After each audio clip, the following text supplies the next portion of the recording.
Ini sudah saya tandai dengan spidol putih. Bagian dalam juga, bentar.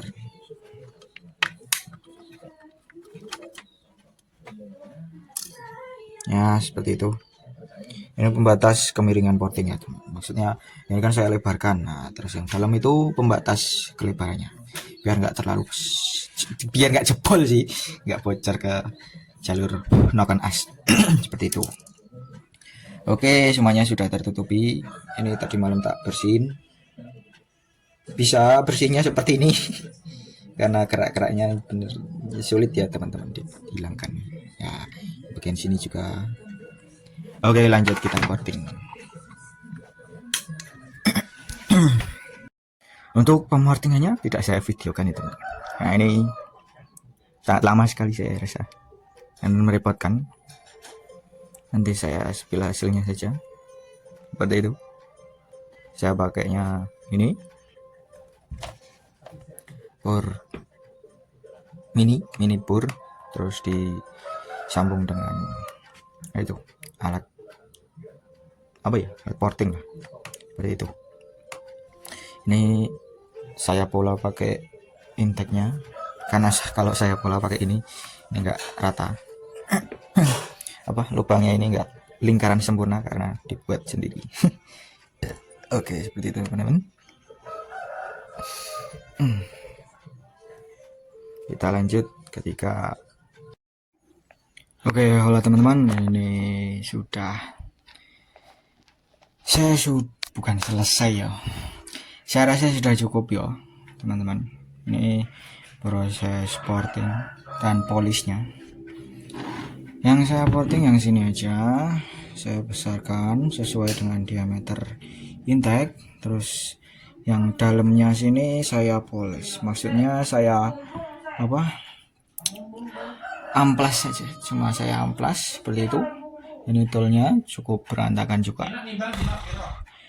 Nah, terus untuk ini nih diameternya lubangnya besar, jadi cukup mudah untuk portingnya, lumayan bersih dan lumayan halus juga. Seperti ini ya, walaupun masih ada sisa-sisa ya teman-teman, karena cuma dipoles amplas, tidak saya perbesar ya teman-teman. Seperti itu. Kemudian untuk yang ini nih walaupun terlihat pori-porinya tapi juga sudah terasa halus ya di jari. Seperti itu. Terus kemudian yang X, kenapa terlihat hitam? Nah, sekarang udah terlihat terang. Bentar.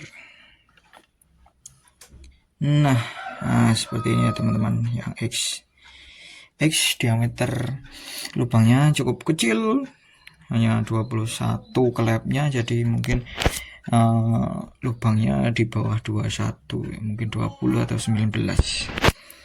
Jadi tidak maksimal untuk pemortingannya. Pengamplasan atau pemolesan.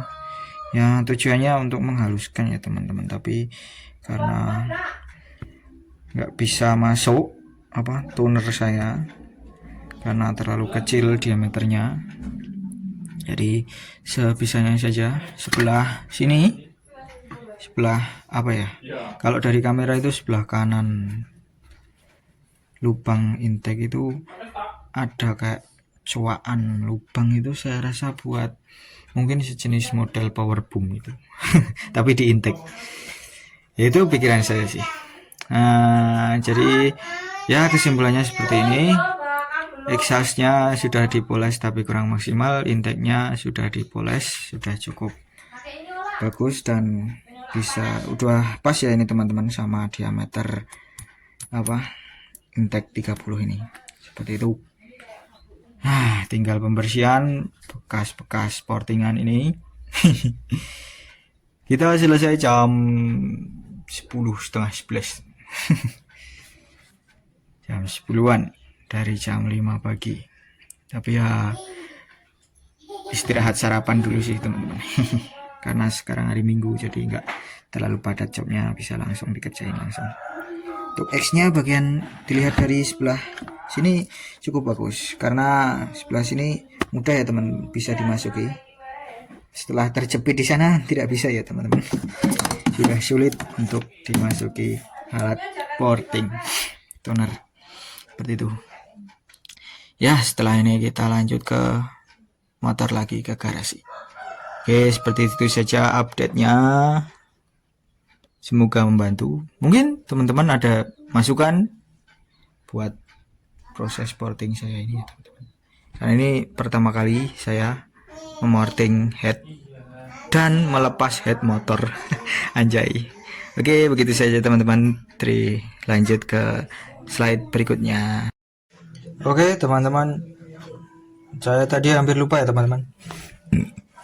Setelah di porting kita skir dulu. Tapi ini sudah selesai di skir dan sudah saya bawa di garasi. Ini sisa skirnya yang saya pakai lem tembak yang ditempel di bur tuner, terus habis itu ditempelin ke klepnya, terus diputar seperti itu. Saya langsung pakai yang halus ya teman-teman, pakai grease yang halus seperti itu ya. Itu saja sih, saya tidak ada kendala, hanya kurang nyaman aja kalau pakai ini. Harusnya bagusnya pakai selang yang antara ini sama batang klep itu jadi satu. Wah, itu lebih bagus itu ya, agak seret-seret ya ini tadi kalau pakai ini. Oke, seperti itu saja. Kita lanjut ke bengkel, maksudnya ke garasi. Oke teman-teman, kita udah di garasi. Saya sudah siapkan ini injektor 160 yang kemarin. Terus udah tidak ada yang diganti lagi, hanya tinggal pasang semuanya di sini. Ini headnya yang tadi udah di skir, masih terlihat kerak-keraknya teman-teman, tapi aduh, nanti saya rasa udah cukup sekiranya karena proses skirnya, maksudnya karena ini udah terlalu udah rapat. Mari kita rakit.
Oke teman-teman, waktunya kita ganti injektor ya teman. I will show you. Bentar. Ini kita lepas dulu. Cara ngelepasnya itu, aduh tanganku gemeteran belum makan nih. Tinggal ditarik pelan-pelan. Gitu, kan ini udah mulai kelihatan tuh. Nanti muncul bensinnya sedikit nggak apa-apa. Namanya juga, aduh. Kalau berat kayak gini, kita pakai congkel, maksudnya bangmin. Sebenarnya biasanya aku pakai bangmin sih. Nah, congkel sini, set. Terus sebelah sininya juga, set. Aduh, hati-hati. Sini juga, set. Nah, set. Nah, ini cepat sini harusnya. Nah, ngocor bensinnya dikit, tapi nggak masalah, ini aman. Ini injektor lama. Injektor bawaan maksudnya. Kita ganti pakai injektor yang 160 cc dari KTC Kitako. Ada tutupnya ya teman-teman. Kalau injektor, aduh. Nah, tutupnya masih dipakai buat nutup, buat nyimpen atau nutup, ya. Buat nyimpen. Jangan lupa dibuka ya teman-teman. Kalau beli injektor, takutnya nanti teman-teman semua lupa nggak dibuka. Ya repot itu, lucu itu namanya. Nah, tinggal tekan aja. Nah, udah terpasang deh. Cocok, mantap. Seperti itu, teman-teman. Oke, ini time lapse penutupan ya, teman-teman. Karena saya nggak merekam pemasangan body. Sudah malam juga. Untuk next video kita akan tes running. Anjay, mantap. Ya, seperti itu saja, teman-teman.